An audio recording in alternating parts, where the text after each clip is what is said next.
Museum Bank Indonesia, apa kabar? Semoga semuanya dalam keadaan sehat ya. Dan selamat datang di podcast Museum Bank Indonesia bersama saya Noven, salah satu edukator di Museum BI. Nah, ngomong-ngomong mengenai bulan April ya, sangat erat kaitannya dengan Hari Kartini, di mana tepat tanggal 21 April kita pasti selalu merayakan Hari Kartini, yaitu sebagai bentuk apresiasi kita kepada Ibu Kartini dan juga kepada wanita-wanita kuat di Indonesia. Nah, pas banget nih di podcast kali ini, tema dari podcast Museum Bank Indonesia adalah sosok Kartini di dalam uang. Nah, mungkin sahabat Museum BI seperti recalling memory ya, emang uang-uang apa aja ya yang dulu ada sosok Kartininya, atau mungkin sahabat Museum BI yang masih muda nih pasti bertanya, emang ada uang atau pecahan Indonesia yang ada sosok Kartininya? Nah, itu semuanya akan langsung dijawab dengan obrolan seru kita, yaitu dengan narasumber kita, Sri Kandinya kita, the one and only Kak Neneng. Halo, apa kabar Kak Neneng? Halo Kak Noven, apa kabar? Halo sahabat Museum BI. Sehat ya? Alhamdulillah. Iya, baik. Nah, sahabat Museum BI, Kak Neneng ini merupakan registrar di Museum Bank Indonesia. Jadi, segala sesuatu yang berkaitan dengan koleksinya kita ya. Nah, tanpa menunggu berlama-lama, yuk langsung kita ngobrol-ngobrol aja ya. Sebenarnya Kak Neneng, uang apa aja sih sebenarnya yang kita punya, atau pecahan uang berapa aja yang kita punya yang ada sosok Kartininya? Jadi Bank Indonesia itu sejauh ini sudah mengeluarkan dua uang yang bergambar Raden Ajeng Kartini. Yang pertama itu dirilis tahun 1953, pecahan Rp5. Kemudian tahun 1985 pecahannya Rp10.000 gitu kan. Oh, ada dua ya. Nah, dari yang dua ini nih Kak Neneng, kira-kira yang mana nih yang mau dibagi ke kita nih? Oke, dari dua itu yang banyak ceritanya itu yang pecahan Rp5 yang dirilis tahun 1953 kan Noven nih. Uangnya kebetulan ada nih di depan kita. Sudah siapkan. Oke, tapi sebelumnya nih sahabat Museum BI pasti nanya-nanya nih, kenapa sih tiba-tiba Kak Neneng pakai sarung tangan nih? Iya, jadi perlu diketahui ya sahabat Museum Bank Indonesia, uang-uang kertas ini kalau kita pegang, minyak yang ada di tangan kita itu nempel loh di uang itu dan akan bertahan lama sekali karena minyak itu susah dihilangkan ya. Nah, untuk menghindari kontaminasi minyak dari tangan kita ke uang ini, maka harus menggunakan sarung tangan untuk menyentuhnya. Jadi nggak boleh pegang langsung kayak gitu. Nggak sehat bagi uangnya, nggak sehat juga bagi kita. Takutnya ada bakteri-bakteri yang ada di uang lalu transfer ke tangan kita, nggak sengaja terkonsumsi, itu bahaya juga. Makanya perlu banget sarung tangan kayak gini kalau kita mau pegang uang-uang kuno ya, terlebih mau kertas ataupun logam. Oke deh. Oke, langsung aja kali ya Kak, kita review uangnya. Oke, ini adalah uang pecahan Rp5 yang dirilis tahun 1953. Nah, kalau teman-teman semua bisa lihat ya, di sebelah sini adalah gambar sosok Raden Ajeng Kartini. Nah, ini jelas banget nih gambarnya. Lalu di atasnya ini, kalau kalian bisa perhatikan, itu ada dua gambar burung yang saling bertautan lehernya. Di bawahnya ada tulisan Bank Indonesia, kemudian juga ada tulisan nominalnya Rp5. Di bawahnya lagi ada tulisan 1952. Tadi, aku kan nyebutinnya dia dirilis tahun 1953 ya. Tapi kenapa di uang ini 1952? Iya tuh, kenapa tuh Kak? Kenapa kira-kira? Oke, karena kalau ini balik lagi ke sejarahnya Bank Indonesia. Bank Indonesia memang sudah coba di naturalisasi atau dinasionalisasi mulai tahun 1951. Tapi sebagai bank sentral, Bank Indonesia baru resmi didirikan kalau sudah memiliki Undang-Undang Dasar Bank Sentral. Nah, undang-undang tersebut baru selesai dibuat tahun 1953. Iya. Sementara waktu dari tahun 1951 sampai 1952 sambil mempersiapkan undang-undang tersebut, dibuatlah uang ini. Makanya tahunnya 1952. Baru dirilis setelah Bank Indonesia sudah lengkap undang-undangnya di tahun 1953 kayak gitu. Oh gitu ya Oke, ceritanya. kalau kita lihat lagi di bawahnya ini ada 2 tanda tangan. Yang satu itu tanda tangannya Gubernur Bank Indonesia, yang saat itu Gubernur pertama Mr. Syafruddin Prawiranegara. Kemudian yang di sebelahnya adalah Direkturnya Bank Indonesia yang pertama Mr. Indra Kusuma. Nah, kalau teman-teman jeli dan perhatikan, ini di pojok kanan kiri bawah ini ada tulisan kecil-kecil. Kan Novel lihat gak? Ada tulisan kecil-kecil ya. Kelihatan. Pojok kanan dan pojok kiri. Nah, kita mulai dulu dari tulisan yang ada di sebelah pojok kanan sini. Ini adalah tulisan yang tulisannya C.A. Michels-Del. Del itu Delevanit. Delevanit itu artinya orang yang menggambar di uang. Oh Jadi gitu. itu seniman yang gambarin uang ini. Nah, yang di sebelah kiri, pojok kiri itu tulisannya Thomas Delaru.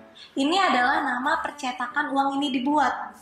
Memang dulu Bank Indonesia saat pertama kali berdiri di Indonesia itu sudah ada perusahaan percetakan uang, tapi belum sanggup untuk mengcover kebutuhan uang-uang yang ada di Indonesia. Makanya Bank Indonesia kerjasama dengan beberapa percetakan yang ada di berbagai negara. Salah satunya adalah Thomas Delaru ini. Basisnya di Inggris kalau Thomas Delaru. Cukup lengkap ya informasinya ya. Oke, kita beralih ke bagian belakang biar kita dapat semua informasi dari depan ataupun belakang. Nah, di bagian belakang kalau teman-teman bisa lihat ini ada ornamen-ornamen tanaman gitu ya. Tapi ini bukan sembarang tanaman loh, Kak. Ini tuh tanaman pohon kalpataru. Pohon kalpataru itu disebut juga pohon hayat kalau di Indonesia. Pohon kalpataru itu kalau dari bahasa Sanskerta, kalpa itu artinya kehidupan. Taru itu artinya pohon, jadi pohon kehidupan kayak gitu maknanya. Nah, di bawah pohon kehidupan itu ada gambar 2 ular di sini. Kemudian juga di sebelah ular-ular tersebut juga ada gambar kipas yang membuka. Nah, di uang ini kalau teman-teman bisa lihat di kanan kiri bawahnya juga ada tulisan nominal, lalu dikelilingi oleh frame yang bentuknya ornamen-ornamen yang memang sesuai dengan kebudayaan di Indonesia kayak gitu kan. Demikian. Wah, seru banget ya. Uang Rp5 yang ada sosok Kartininya ya. Jadi ternyata ada cerita menarik di balik uangnya ya. Nah, ngomong-ngomong nih ya Kak Neneng, menurut Kak Neneng nih ya, apa sih sebenarnya yang jadi alasan Ibu Kartini ini dipilih bahkan muncul ya di 2 pecahan uang kita nih? Apa sih sebenarnya kalau menurut Kak Neneng? Oke, kalau berdasarkan yang aku baca-baca nih ya, Kak Noven, R.A. Kartini itu kan memang lahir saat kita masih dijajah ya, saat itu masih masa penjajahan Belanda. Nah, Raden Ajeng Kartini sendiri adalah keturunan bangsawan nih Kak ceritanya. Dia adalah putri dari Bupati Jepara pada saat itu. Nah, sebagai keturunan bangsawan dan putri bupati, sebetulnya R.A. Kartini punya privilege untuk mendapatkan pendidikan yang lebih layak daripada anak-anak perempuan lain ya pada masa itu. Nah, sayangnya meskipun begitu, R.A. Kartini tetap tidak bisa kabur dari kenyataan bahwa dia harus mengikuti atau menuruti budaya pingitan saat itu. Pingitan itu apa sih? Pingitan itu adalah perempuan yang dianggap sudah memasuki usia yang cukup. Saat itu Kartini baru 13 tahun, baru lulus SD. Sangat muda sebenarnya ya.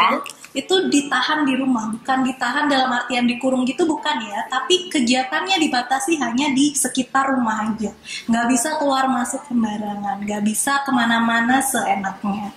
Beda dengan anak-anak kecil yang masih dibolehin keluar rumah gitu ya. Kalau udah memasuki usia pingitan, Kartini itu hanya terbatas di sekitar rumah aja. Dia baru boleh keluar kalau ada yang menemani atau oleh ayahnya diajak seperti itu.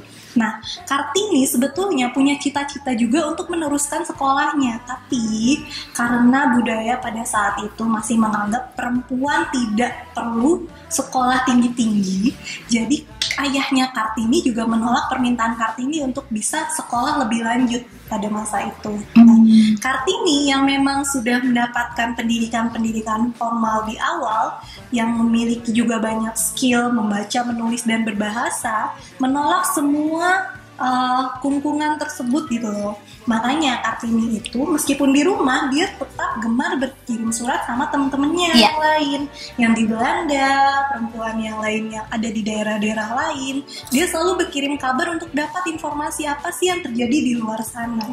Dia menolak untuk diem aja dan patuh diem aja nggak ngapa-ngapain, hanya nungguin pinangan pria gitu loh. Dia tuh menolak semua itu. Nah, makanya kenapa Kartini yang dipilih untuk dijadikan sosok yang yang tergambar dalam uangnya Bank Indonesia itu karena Kartini itu adalah salah satu tokoh ikonik yang menggambarkan pemikiran wanita yang mampu atau berani mendobrak segala macam peraturan-peraturan itu gitu. Jadi dia adalah sosok yang patut dijadikan panutan pola pikirnya.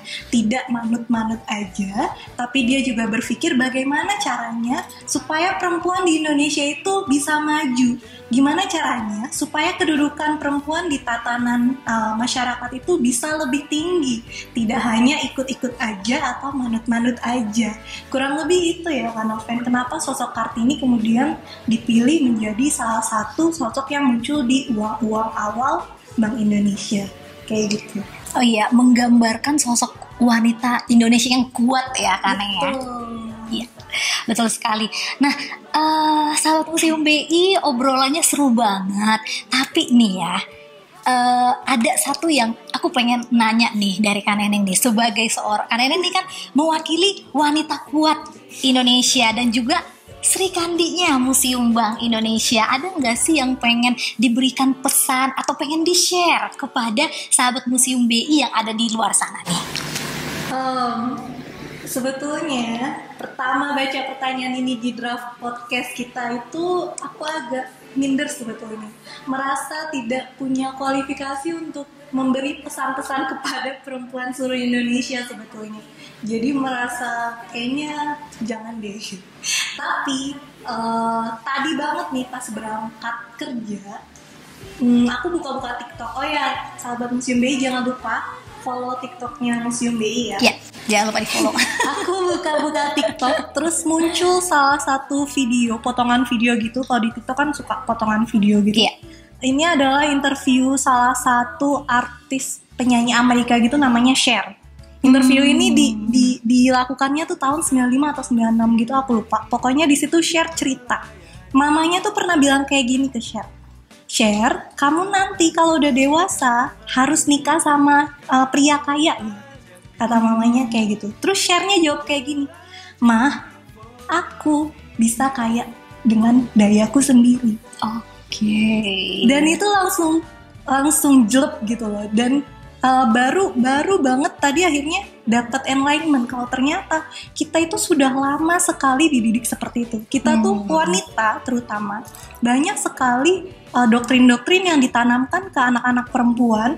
Kamu itu udah nggak usah aneh-aneh. Kamu itu sekolah yang ya udah nggak usah tinggi-tinggi, nggak usah nafsu-nafsu banget sama karir kamu, nggak usah terlalu pusing-pusing soal hal lain. Fokus aja ngurus anak, ngurus suami di rumah.